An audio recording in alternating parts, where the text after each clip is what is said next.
Happy Monday or Tuesday, and welcome to Off the Record. We've been moving on, and this is episode number 8. You can find us at offtherecord.fm. The last few weeks have been really fun for us, and we've been getting a lot of listener questions, and we're going to be really glad to answer those while we record. So if any of you guys have any questions or feedback, please head to offtherecord.fm/ask and either email us or just drop us an ask on Tumblr or Twitter at offtherecordfm, and we'll try to work that into the show. Just a little follow-up from last time. I made a mistake, and I said Amazon Prime is $99 a month. It's $99 a year. It sounds like a better offering. Also, Amazon did launch their Fire Phone on last Thursday, I believe the day was, and it also takes advantage of Prime Music. I just saw a thing on maybe Billboard, and I'll put it in the show notes, that said Prime Music has been used by tens of millions of people, tens of millions of songs have been listened to at this point, and there's been a lot of laughs about that because with only 1 million songs, that would mean that they would have to have around each user listening to about 100 songs in a week. Yeah, and Amazon is traditionally a company that never reveals its numbers, and so that just seems a little bit inflated and a little bit of a lie. But if that's true, those 1 million artists are going to get some decent royalty checks. All like $5 worth. I saw that tweet as well. I think it was Ian from Songkick did that math. But, if you think of it this way, when you have millions of people looking at that advertisement a week, that's not a very hard click-through rate to imagine that that over 100,000 people even may have tried it. Because if you think of it this way, I'm on Amazon 3 to 4 times a day sometimes, and you're seeing that ad. I don't think that that's the most inconceivable thing, to be honest with you. I think because we can't imagine what it's like. There's never been a service like Amazon, so part of me doesn't think that's as crazy as they're saying it's crazy. That's fair, too. And, obviously they're, like you said, like their home base is just so crazy large just with people going on Amazon.com, and that's the first thing they're showing to you, that and the Fire Phone. Also, they sent out, I got at least 2 emails about it, and that I can't even imagine how many email addresses they have. Yeah. So, yeah, maybe it's actually not that crazy. And hopefully that many people are using and listening to it. That would be great. So, I guess we'll see that more as time goes on. But our one listener question this week that we're going to talk about was short and simple, but it's a good one. It was just, could you talk about starting a small label and how to go about that in legal terms? And then we're also going to talk about a little bit in regards to starting a band as well. So about a year ago, Thomas and I started Bad Timing Records, and we also went through the process of, boy, how do we do this? Our first release wasn't traditional, I suppose, in that it was a reissue. And so because we were going through Sony Columbia to do it, they needed things like us to have a business EIN number, which is basically the business form of a social security number for those who don't know. And it's also explained this too, is that in order to get one of those, you need a bank account for your business. Right. And you need to fill out some forms using either a lawyer or LegalZoom or something like that. Yeah, so there's a few different steps. So, if we were just a normal label, not that we're not a normal label, but if we were a label and we were just going to, let's say, put out a release by my imaginary friend that had a band I really liked and was like, man, I should start a label because I want your music to be out there, then, I would imagine a lot of labels that we all love and buy music from probably didn't have a legal system set up the day they put out that first band's music. But Thomas and I were in a position where we actually needed to do that. And it was a little daunting because we had no idea if our first release would be a success, how long term we wanted the label to be for us, any of the stuff. But in order to even put out that first release, we had to sort of put together all these legal steps. And we also had to just get it off the ground. So that meant more startup money for things that weren't even music related. And that shouldn't be to scare anyone. It's just sort of part of the job, I guess. And it's not that tough. You have a few options of either being an LLC or you can be an S Corp. Bad Timing decided to be an S Corp. due to So why did you guys decide to be an S corp instead of an LLC? it's just what my lawyer honestly recommended for the state of New York, at least. That's just what he recommended, and it was a pretty similar price thing. But he was like, he just went forward and took care of it for us. So if you have a lawyer, if you have a family lawyer, if you have a lawyer you trust that you can go to that won't price gouge you, I would probably just recommend talking with him about whether him or her about whether it should be an LLC or an S corp, and then sort of go from there. But like Jesse said, you do actually need a bank account as well to link that corporation to or LLC to before you can really start getting anything moving on that end. Have you've set up a bunch of stuff like that over the years, I'd imagine, right? I think I'm 7 businesses and 4 bands deep on it. Yeah, I've usually done LLCs, which was from advice of a good accountant I had, but it's also been quite a while since I've done it. But I would actually say that, yes, you guys were unique in that you knew you were about to do a pretty big release and you had to deal with this stuff. But if you're just putting out a 7-inch or you're just putting out even something just digitally and you're uploading it to TuneCore, Reverb Nation, CD Baby, or DistroKid or whatever, I think one of the things people get really bogged down in the beginning of like their endeavors, whether it's a band or a label, is oftentimes trying to be really professional about everything at first, when a lot of the time that's wasted time and money that you could be putting into the success of this stuff. I do think there's some big preparation things to do at the beginning of some stuff, but I don't always think that this needs to be the first step for a lot of people. I think a lot of times you should get going and then kind of make it up as you go along. Like, it goes back to that thing of like, there's this great book called Rework that I think is the best business book I've ever read, where they talk about how you shouldn't plan and you should just get started working and figure things out as you go. And I think it's kind of comes down to some of the same stuff with this, is that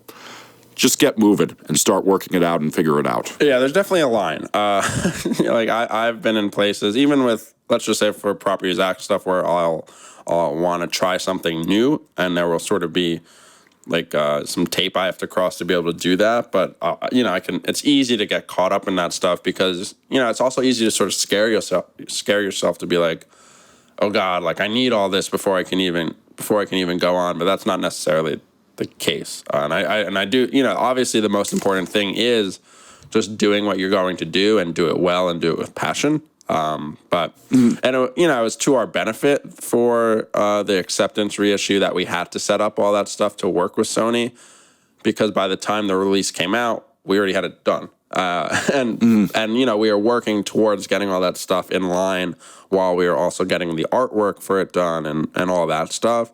We did have, similar to a band writing their first record, we technically had forever to put out our first release, and that was because it was a reissue, it wasn't a new band. But I would imagine if we were just starting a label, we wouldn't have had all that stuff squared away. We would have wanted to get an LLC together or whatever, an S corp together, probably a few months after our first release if we thought it was going to pan out.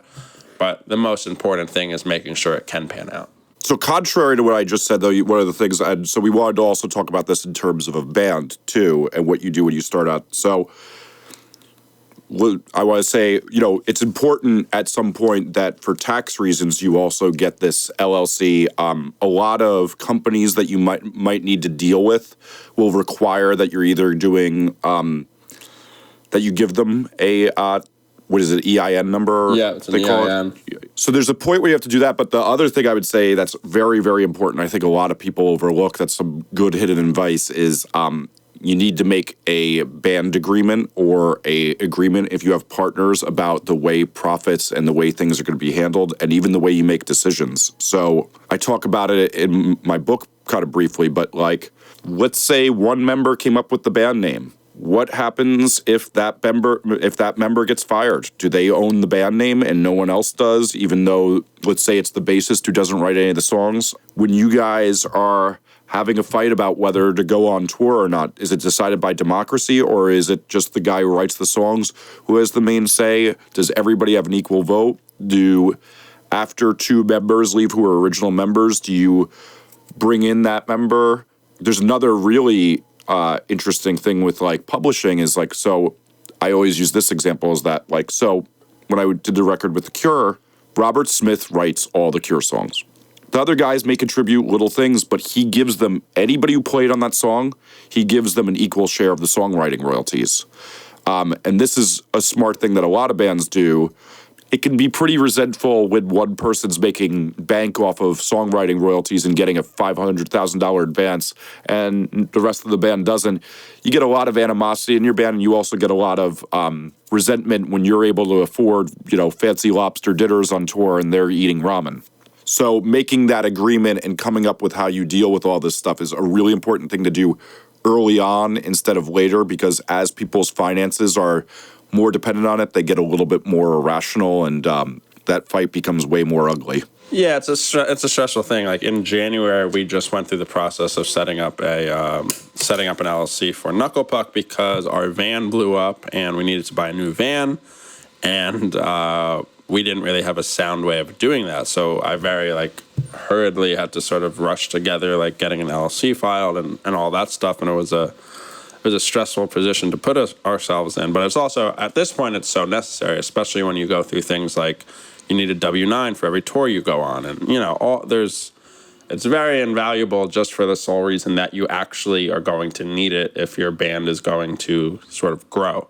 Because if you hopefully get on a solid, legitimate tour and you don't have your W-9 stuff set out, that's going to be frustrating for the headlining band's TM or manager or venue or whatever. And then there is, of course, taxes as well. And similarly for the label, we went through some tax frustration stuff this year that we're still hammering out the final steps, even with all our paperwork together. But if we didn't have that paperwork together, God, it would be so frustrating, and it is already frustrating. Unfortunately, those are just the necessities, I think. But you just have to do it, and doing it smartly is obviously very important. So whether it's a manager or a family lawyer or a new lawyer or good internet advice from someone like Jesse that's writing about it, it's better to square that away sooner. After you have some things like good music or a good release coming up, I'd say. Have you run into bad situations? Well, here's an interesting one. So one of the bands I worked with, you can't say names for this stuff, just so people know that I usually like to be full disclosure, but with financial things, there are NDAs sometimes. And I had a band, when we made the LLC, we put all five of us on, and or I should say this, we put five of us on, and then me. So the other thing about an LLC is that you also have to write the way votes are taken and what the democracy is of this thing and what the way profits are split when you do it. And so I was put on as a tie-breaking vote because it was a 4-person band, and then I was the 5th one to break the tie if there was that thing. But then one of the members left. But the other thing about it is the other members then well, I should still be getting merch. And it's dude, you joined the band years into its existence, and you were in the band for 6 months. You just happened to be in those 6 months when it's there. But the one thing is these documents are very legal binding, and they can lead to really bad lawsuits. So you have to put stuff like how you handle when somebody leaves. Do they still keep collecting merch rights even though they're not on tour with you? It's very important. Most bands say no, that whoever's in the band at the time splits all that stuff, but you get to still get your performance and songwriting royalties on anything you played on during that time. But anything where the band is still existing, a lot of the time a member won't still get that if they decide they don't want to be in the band anymore. And it's a tough situation to figure out at first as well, because ideally the band is happy when they're forming their LLC, and it's of course we're all going to split this if it's 4 people, 25 each way or whatever, and we're all going to have equal voting power and all of that. But then you actually, whether it's that someone in the band or a manager or whatever, it's is this actually how it's going to be? You need to also think of it, unfortunately, worst case scenario as well, because ideally, no one's going to get screwed over if someone quits the band or someone has to leave the band on unfortunate circumstances or something like that. I think it's sort of hard to be as pragmatic as that slip of paper is when you're filling out, we get 20% or 25% voting each, but it's really important, I would say, just long term for everyone's sake, for for personal legal issues and for like the long-standing financial look of the band to just like be educated about it. Don't rush it. Have a conversation with everyone, whether it's a label or a band, and or something else, and just say like, hey, like, let's think of the worst case scenarios too here. Because unfortunately, we all see the worst case scenarios happen, and then it pops up on a website, and it's like, oh boy, you made a stupid decision when you were 17 or 19 in a band, and that's never fun.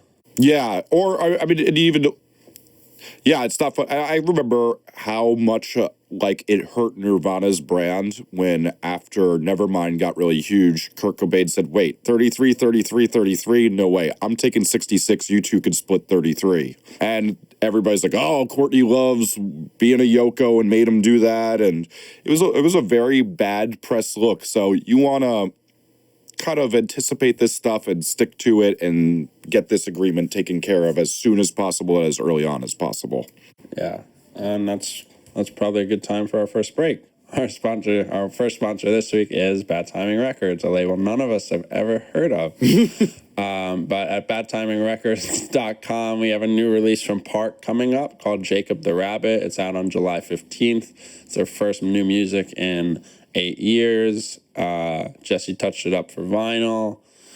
It's on a 10-inch. It's on a 10-inch EP with it's a screen printed B-side, and also comes with a booklet. It's probably my favorite vinyl release we've ever done at this point. The artwork, the jacket is matte. It's just all very, very rad. We also have a Knuckle Puck 12-inch for the Weight That You Buried with the screen printed B-side as well up for sale. That band will be on tour in September and October, Census Fail.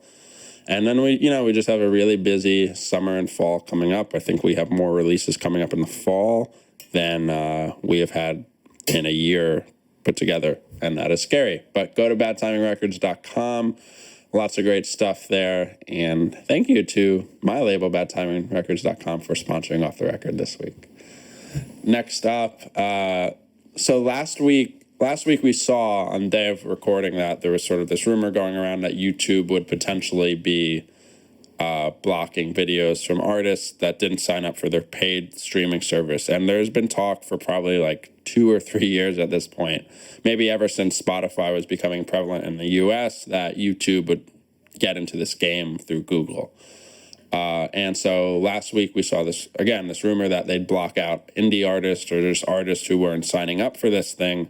And we didn't really know how it would hammer out, but a week later, it seems like we have more details that sort of now, unfortunately, confirm that news. And so the gist of it is those who don't opt into YouTube's ad-free streaming service and are indie artists will have their videos blocked. YouTube has signed a bunch of deals with major labels and larger indie labels as well, but if you don't agree to these terms, YouTube can block your videos from both their free and paid tiers. And it's a little hard, I think, to sort of fully grasp at this time since we haven't actually seen this music service yet. But it doesn't sound too friendly, right? Well, I mean, when the report first came out, I made the joke that the way my text messages looked that day was like how it must have looked to be a like IT guy at a company before the Y2K bug happened. Like, I had 25 texts coming in just being horrified that their videos were going to get ripped down. But sadly, with like most reporting these days, that usually the first report of something is a really, really exaggerated version of it, and no one's getting their videos ripped down, but you won't be able to monetize them supposedly anymore. And part of this whole thing with YouTube is that, they're going to place ads in between this, and supposedly it's going to put a lot more money back into the music business. But I really wish that we would get into a culture of when these crazy reports come out that they don't get spread so much, because that if they were actually doing that and ripping people down from the service, and then your video is deleted and all this momentum, the amount of class action lawsuits and antitrust lawsuits, since Google's in a near monopoly at this point, the second Vimeo goes out of business, they basically have a monopoly on this sector. That would be exhibit A in an antitrust lawsuit. But at the same time, I think there's been a lot of talk over the years that Google's going to be the very big test of that antitrust at some point. And are they going to be broken up or not? And we haven't broken up a company in a long time, but they might be the one, and that would be a very bad move for them.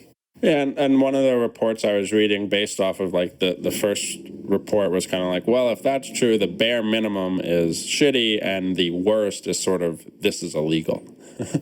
It would kind of be hard to imagine, even though Google and I guess even YouTube sort of muscle their way through things because of their, their resources and their capital. Like, since they will probably have months before the streaming service officially launches, and there is all this outcry already, it would kind of, one would think it'd kind of be foolish of them if they were actually like, nah, we'll take the risk of this being super illegal anyway, and we'll just rip out all this stuff. Like, it's hard to imagine that with like with their lawyers involved, and even someone just working on the project to be like, maybe this isn't the right move, and to do it anyway, because it's not, there is the chance that this could be incredibly successful. I mean, we've all seen that, like, so many people use YouTube instead of something like Spotify.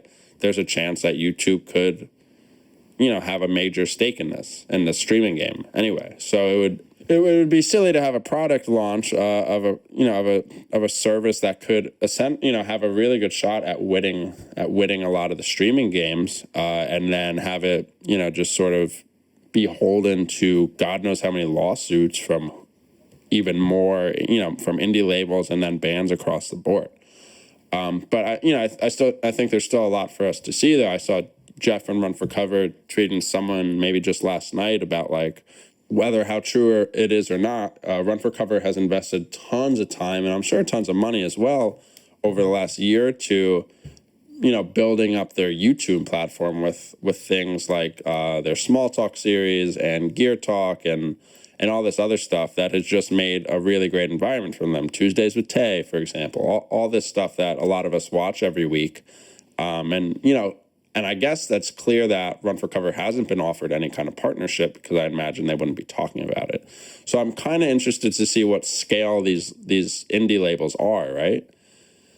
That they're talking to. These are negotiations aren't negotiated on a single label basis. Labels have representatives. Sometimes it's their digital aggregator. So I believe Run for Cover's through ADA. Yeah, they go through ADA. So there's companies like Merlin who opt all of their artists Merlin will get a handful of the indie labels and they'll do the broad negotiations for a handful of these labels. And so it's not really about if Run for Cover opted in. They're not going to go to every single indie label. And if you're a DIY musician, it's the same thing as that there's going to be a opt-in for this just the same way you opted into their ads. That's kind of how these things have to go. So it is a weird thing is that, you're basically going to get offered something you can't negotiate if you're whether you're a small label or you're a DIY musician, that you're basically going to just get offered a fair monetization. But the other thing to think about these days is that there's also a lot of chatter that Congress is going to get a bill. In fact, I think actually the bill is already drafted that saying that like a lot of these royalties are not fair on one side to the startups and because like you see companies like Pandora going out of business, and then there's another side to it saying that musicians aren't getting paid and they're broke and the music industry is dying. We need to have higher royalties. So this is one of those big things where we're really getting closer and closer to seeing how this all shakes out, but it's hard to say what that's going to be. Yeah, I just don't know. It's going to be really curious because I don't know that I would necessarily use this YouTube streaming subscription thing, whatever it'll be. But again, like, don't you think? I mean, you've obviously seen those numbers more than I have. I'm sure, just that so many people just go to YouTube to click, let me listen to this song by this band instead of subscribing to Spotify or using. It's nearly the statistic I've seen that it's getting close to that there's more music consumed on YouTube than anywhere else by almost double now. Yeah, they have the lead without even having a service. So obviously it's getting to a point for them. It's funny because their stream sounds about as bad as an old school MySpace stream too. That's true. For most of the songs. It's all MySpace. I can't listen to music on it. We can pretty much blame MySpace for a lot of what's bad in music these days. Bad haircuts especially. So I just think that in that sense, a lot of bad haircuts. I just think that they're already winning without even trying, essentially. And so, if they hopefully have a really good plan, it could be great. It could, as long as as long as the actual like audio quality of the songs are good, and there could be the chance that you use it as well. We don't really know, but I'm just sort of curious to see how much more of bad news will come of this before it actually launches. And it seems like we're going to get a lot of long think pieces along the lines of just like, this sounds terrible, like Google and YouTube are ruining music again instead of saving it.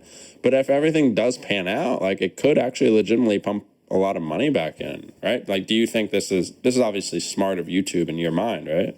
Oh yeah, I mean, if they're gonna get more people, I mean, YouTube has an amazing ad base right now. They have tons and tons of advertising go, and some of the talk of this has been the idea that this is going to be a free music streaming service with ads, way more ads than Spotify, which I imagine is going to annoy the hell out of everybody. Yeah, 30-second, but 30 that has very, very big potential. Oh God, I mean, but like, that there's also a lot of people who aren't going to care, and they're going to be fine with that because they don't want to devote the money to it. But listening through those ads puts money in musicians' pockets. YouTube cuts some pretty big checks, and I've been seeing some statistics about like how much of labels' income is now coming from things like this. So it's not the end of the world, but it will be another dagger in the heart of iTunes and music download money. So that's also a weird thing, is as we get to that, there's going to be a really bad growing pain period at some point where, when music downloads are cannibalized by these streaming services, there's going to be some point where the money's not quite there in music streaming, and then it's going to get back there, and there's going to be more money. But in that interim, it might get really ugly for some of the labels who are struggling. Yeah, I think that's probably a conversation we'll continue to have long term on the show, and even just in general, just of like, as a Spotify continues to grow, or as maybe Amazon or Apple's Beats thing, or YouTube becomes a massive success. What's sort of I don't think we've really seen how the effects of downloads will change yet, until we sort of see all the streaming services pop as big as they can, and then that'll be a different conversation to have as well, because sure, like, YouTube may be pouring in money, but money will be falling by the wayside on the download side of things, potentially. It's going to be an interesting dichotomy. The other thing that's interesting is we're seeing Apple buy Beats, which will cannibalize iTunes music downloads, and if YouTube does do a free ad-supported thing, that's going to cannibalize Google Play. And, Google's been putting a lot of effort. Like, there's ads everywhere I walk in the city. Every time I'm watching Mad Men or whatever, there's ads for Google Play right now, and they're really trying to make that happen. And I wonder how this works with that and how they integrate that, because it seems a little counterintuitive to be trying to encourage, downloads of the new Chromeo album on Google Play when you're going to have a ad-supported music streaming service. Yeah, it sounds potentially a little confusing for them, though it sounds also kind of not necessarily surprising for a Google-branded thing as well, because I could see them killing off Play for no good reason in a month. Not that like I think they'll do that, but it's just a Google way of, oh yeah, we'll just kill this off and we'll build the same thing 4 more times under 4 new names. Because that's just how they do it. That's what they did with everything leading up to Google Plus, and what they will probably do to Google Plus eventually as well. But yeah, that's kind of in the tech geeky side of things. I'm very interested to see how they sort of separate that, like, because YouTube does pretty much run as an independent company. Like, YouTube bought Twitch, right? YouTube bought Twitch a month ago. Yes. Google, like, obviously now Google owns Twitch, but it was billed in press releases as a YouTube-centric purchase.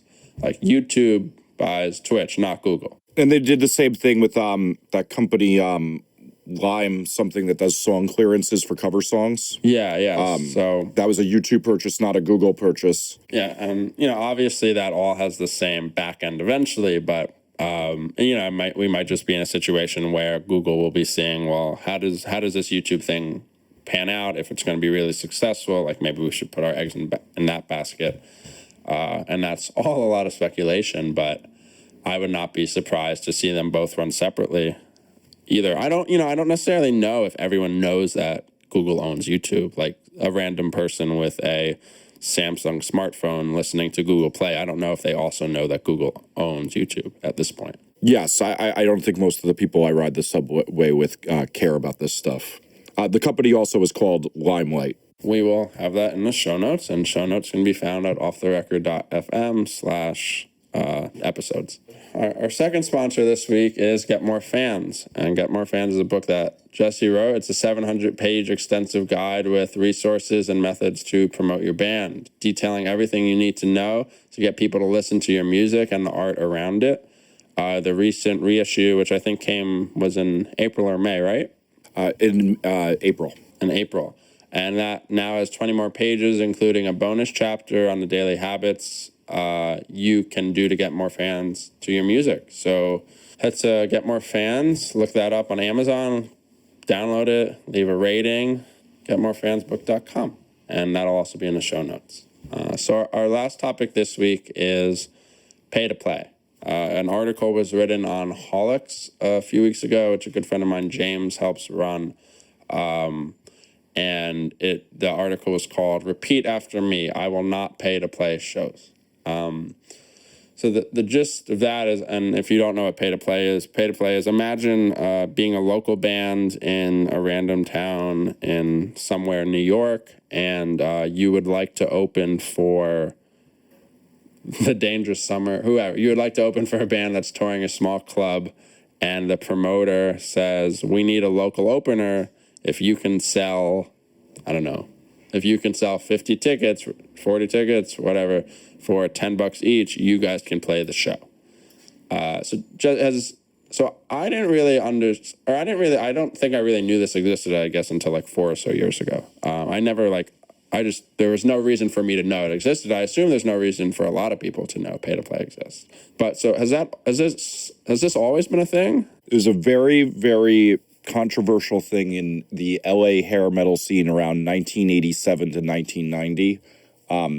I want to say it was Bill Gazzari who started this concept, who is a very famous hair metal promoter in LA at the time, had a lot of power. And but the big thing is people wanted to be the opening act for Poison or Slaughter or Rat or whatever lame chick-looking band was playing there. And so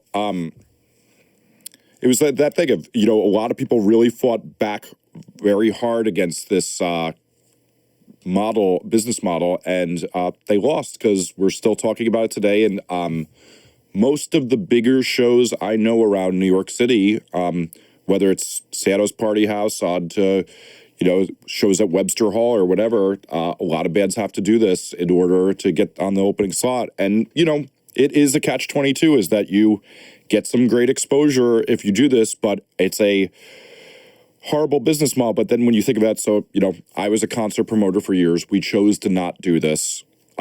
We chose to take the hard road. But, for a promoter, there was a lot of times I'd get a band who'd beg me to put them as the opening band for some band, and then they would do no work promoting it. They wouldn't lift a finger. They'd tell me that they're going to flyer everything, and I would never see a flyer they made. And then there'd be 5 people there to see them, meeting basically their significant others and the one guy who comes to get stoned with the band at band practice. And, you're like, great. Now I'm out a bunch of money because I didn't fill out this club and I trusted you. There is a thing that this is the way to ensure that the band has a consequence if they don't do their side of the promotion. Yeah, I kind of get it on both sides, and that's the tricky thing about it to me. Like I could read this article, which I did, and I could be like, "Yep, no pay to playing ever," right? And I could just read that and be like, "Yep, you can never sway me." And then you could write the exact opposite article with promoters that do impose a pay to play model, and even some bands, right, that have done the pay to play method. And I'm sure I could equally feel, oh yeah, that sounds fair. Like I get your points as well. And that's sort of, I think, the crux of the issue is that, like you were just saying about promoting shows, like if this band is going to bring 40 friends and family and people out, like, boy, that sounds great to me, especially on a tour in like a in a weird B market area that is not going to get a lot of people on a weekday, and you're going to bring 40 people. That sounds like a great guarantee to the show, and it may, as a promoter, I would imagine, make me want to put you on more shows, hopefully. But I can see the other side too, where it seems kind of gross. And, there are some bands that have, I'm sure, never done that, and they've gone on to be very successful. And I'm, sure there are bands that have done pay-to-plays once or more and have also gone successful. So it's just, I think a lot of it, like, to me in New York City, it feels weird to me for some reason. But let's say it's like Poughkeepsie, New York, that makes sense. So what feels weird to you about it in New York City? To me, because there is such a wider potential market, right? So let's say Santos, right? I can't imagine how many people in a year go to a show at Santos. How many people buy a ticket to go to Santos?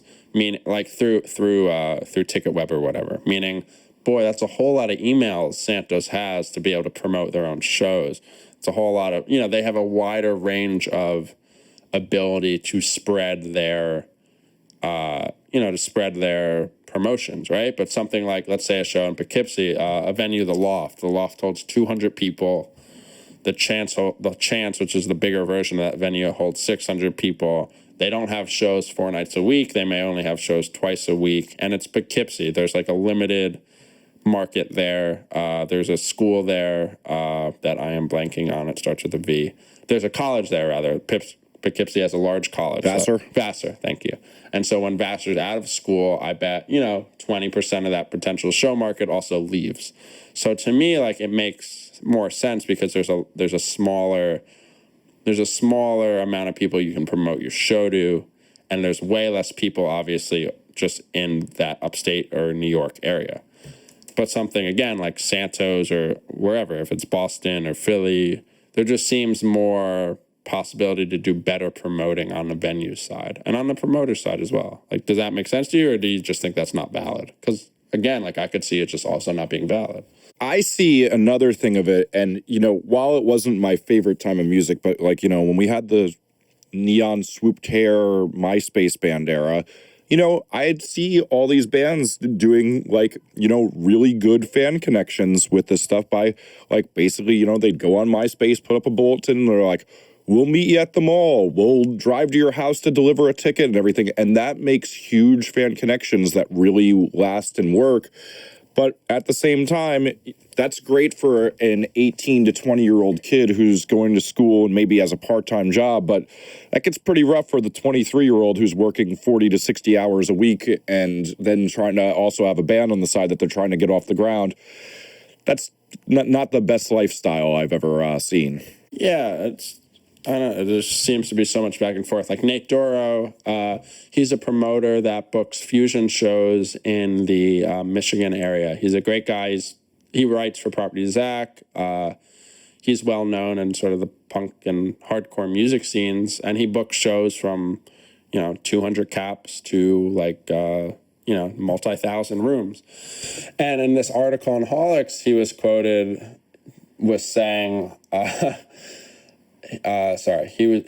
said along the lines of, I think it's bullshit if you're required to pay to play an event. That's not cool at all. However, I am a big believer that for local acts, their draw is best when they help sell tickets to their fan base. So it's kind of like, it's just a huge contradiction in a way. And so I don't really know. I just think down from promoters to me and you to bands, like everyone sort of hedges on the argument.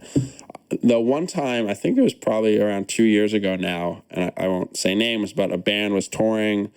The band was doing a B Market tour, and they had 2 shows booked with the promoters in 2 different regions, and the artist found out that the promoter was doing pay-to-play for locals because he wanted more people to come to the shows because the tickets weren't selling well. And when the artist found out, he demanded that the promoters stop using that method for his shows, and the promoter refused. And then the artist dropped off of those shows, and instead booked their own house shows in those venues to get back at the promoter.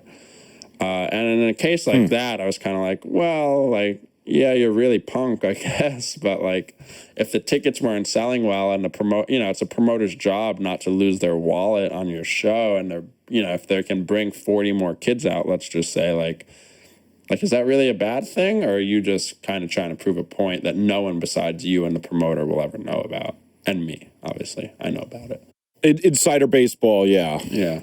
Well, what I think is an interesting thing that could be disruptive to this too, and make it be a little less of a horrible thing, is that we're starting to see the emergence of all these ticketing services. So, like Limited Run, for example, you can sell tickets to a show through your website. So it doesn't become about now that you have to go meet the kid at the mall and take all this personal time and gas money just to make this happen, which is some of the main complaint about this pay-to-play model, is that you can just sell tickets on your website and prove that you sold those 40 tickets to your 40 fans. You're supposed to be able to draw, when you get these gigs, you're telling them, yes, I can get 40 kids in the local market, which is why I deserve this opening act.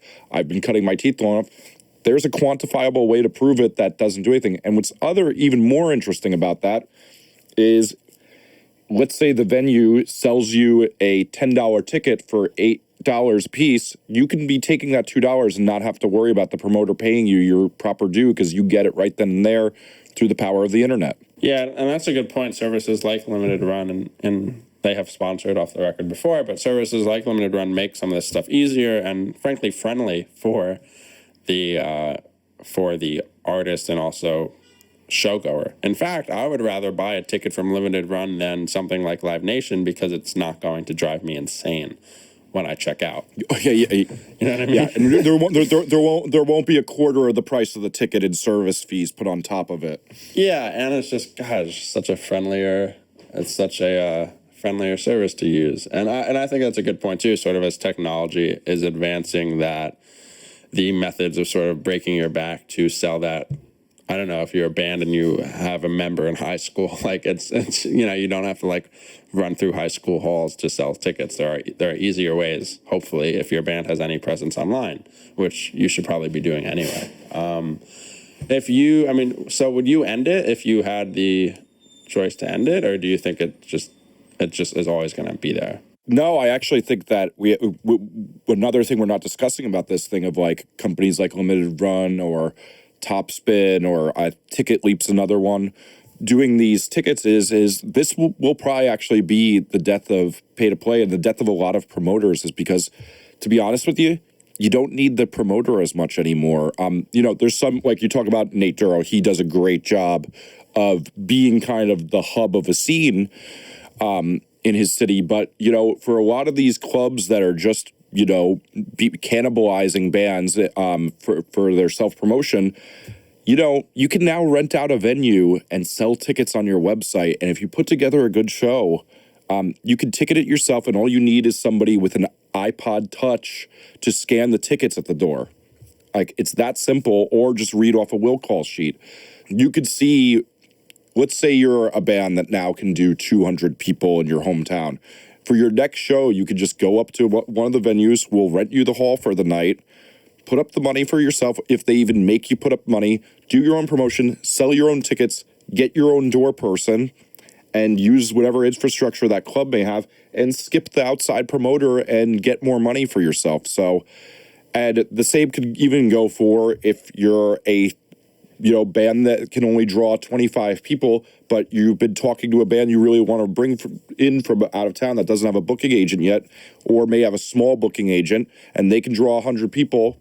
You can put the show on yourself, make a good contact, and make some pretty good money to fund your band. Yeah, actually, that's really interesting. I actually just had a recent experience with this.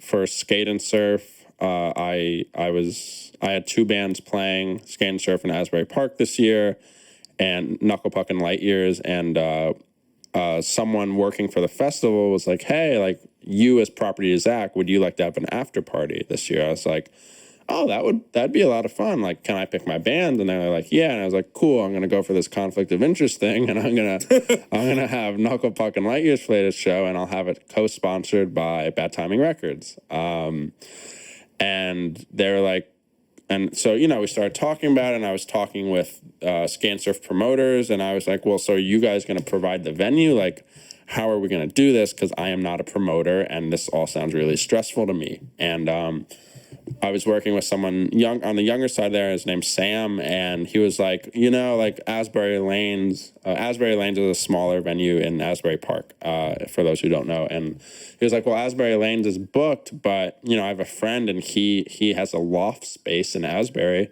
We could do the show there. And I was like, are we gonna get shut down by the cops? And Sam was like, I don't know, but why don't we try to do it? And I was like, all right. So what the major thing I needed to figure out though was, well, how am I going to sell tickets to this? And then I realized, oh wow, I can do this on limited run, as we were just saying, and it was an incredible experience. We just put it on a limited run. Limited run didn't take any fees. Limited run has an app. Has part of their web app is just, you can go on your iPad, you can go into your store, and you can just have their whole list of will call names from people that you bought ticket. And so we put someone at the door, and they just tapped every name up that came up, and we sold like 100 tickets online in advance to the show, and it was so simple. So actually, yeah, I totally agree with you. I don't know how likely it is that something like this could happen happen more frequently in the next year, but like long term, I think it's a very valid thing, especially as more people start to be like aware of these tools like limited run or any of the other services that you named, because it was actually a breeze. Like, I'm ready to do it next year again, because it was honestly just such a simple and fun experience. And for Knuckle Puck, we're looking to set up a hometown show in August, and I was with the band the other day, and they're like, well, how are we going to sell tickets? Because they want to do basically a VFW show. I was like, oh, you know what? We could just put it on our merch store through limited run, and we could just have an iPad at the door, and that'll be that. And also, the band gets to keep those email addresses too. Which is great. Super, super important. And it was a big thing we actually started doing with Man Overboard years ago, is that when they would do their some of their local shows, is that we would insist that we got the email addresses, and we got to be the people who owned part of that list every time they played. And it made, that's why they have such a huge mailing list these days. And that mailing list is really effective for getting people out to shows. The other thing I'll say about this that's interesting is there's a couple bands like the Pixies, and I want to say Humphreys McGee, did some tours where they were the promoters and the headlining band as well. So they went in and rented out the venues instead of having to go through promoters and infrastructure, and they ticketed it themselves so that they wouldn't have to deal with like the part of their profit that gets cannibalized by a Live Nation Ticketmaster, who are two of the most disgusting companies in the business. Yeah, yes, they are. I think we will probably see an interesting shift in that. And now I think I'm going to be stuck thinking about that for the rest of the day. But someone like Nate Duro, he's sort of the exception to the rule, where I think you said it best in that he is sort of the centerpiece for that Michigan scene.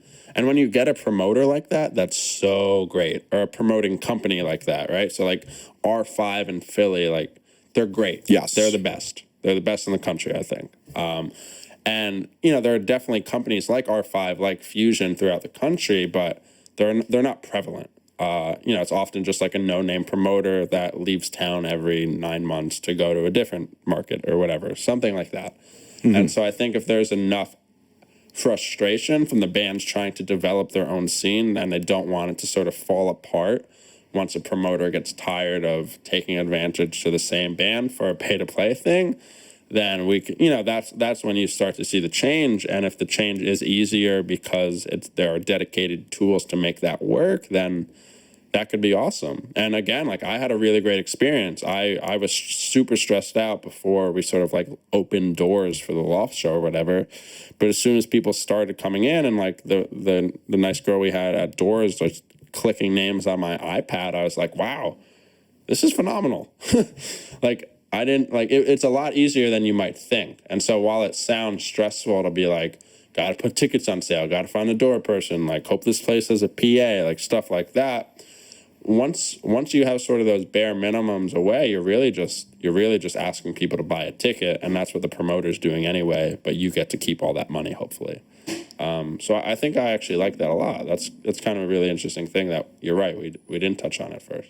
And yeah, and I think like there's even going to be a thing of that. What we're going to see is a lot more bands as they prove that they have some of the power over these promoters is that they're going to say, I want the email addresses of my customers, because we're also seeing the thing that, as music downloads die, we can't trade a music download for an email, which is a really strong mailing list building tool. We're going to see, though, because you're not downloading my music or you're doing this, I want to have the name so I can email you every time I come to town. Like, you now have all those email addresses of all those people who were excited about this last show to tell them about next year's show. And that's so, so, so powerful and so necessary when you're trying to build this band. And I think that that's going to be a big, big deal.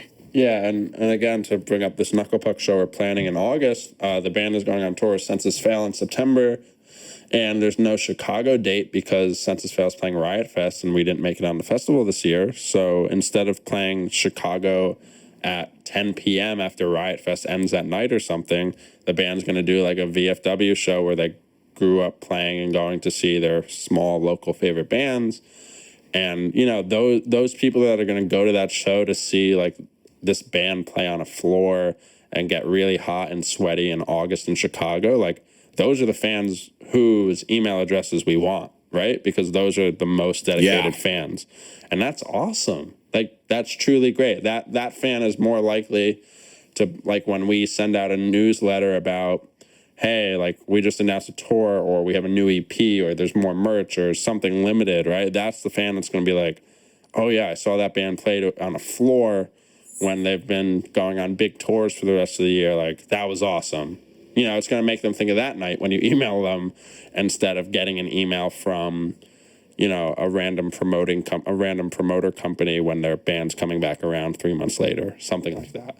It's to our advantage. Yes. And I think it's also way more effective when you get a personal letter from a band than the usual promoter emailing you about 20 bands that you don't even care about. Yeah, we should talk about that more probably on a later episode. You have so many good, way more newsletter tips than I can even think of, and that's something I need to get back into soon. But you guys took such it's great like I wrote a advantage of book that. on. Yeah, it's like you wrote a book on it, huh? So what, do you have anything to recommend? I had 2 long flights last week to the West Coast and back, and I just kind of listened to older music. We'll have a later episode on this, but Jesse and I are putting together lists of music for something that we want to talk about on the show, and I was listening to music on that. But it had been a while since I had listened to Thursday's War all the time, and I realized, boy, that's really one of my favorite records. So for some reason, if you haven't listened to Thursday or that record, War all the time, I would recommend that. And I have not started my Creativity Inc. book yet, but I'm going to get there. What about you? I saw the funniest comedy I've seen in years, which was Obvious Child, and it's a very controversial movie because... Oh, yeah, I saw that. I saw that being advertised, rather. Yeah, well, NBC won't air the ads for it because it's a movie that shows you that abortion is not the worst thing in the world. And it's... The makers of it were so smart. Like, there's that rule in comedy writing for a movie that you need to have a laugh every minute. They made this movie so funny. There's a laugh every 30 seconds, despite it being about a very serious subject. It's very not serious, and the tone is just impeccable. And Jenny Slate just crazy how good a performance this is for an unknown actress. She's going to be humongous because she just destroyed that role. And I can't recommend that movie enough because it actually shows a lot of the truths about abortion, not the lies that we're told every day by idiots at Fox News. Yeah, I want to see that. Also, I guess I just realized where I saw the preview for that movie. I went to go see Grand Budapest Hotel like 4 months later in a cheap Eugene movie theater that shows movies after they've been put on DVD, and that was awesome. That's such a Eugene thing to exist. Yeah, I don't know if you've seen that movie, but it was great. Like, I truly, truly loved it, and so I would definitely actually recommend that if you did not see that in theaters. I thought it was phenomenal. But yeah, I have it on my list. It's the first Wes Anderson movie I didn't see in the theater. Yeah, it was great. So.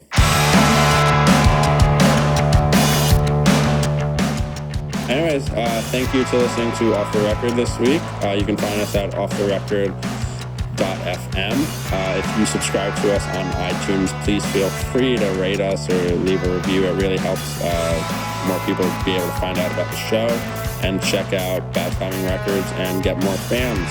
And we'll be back next week.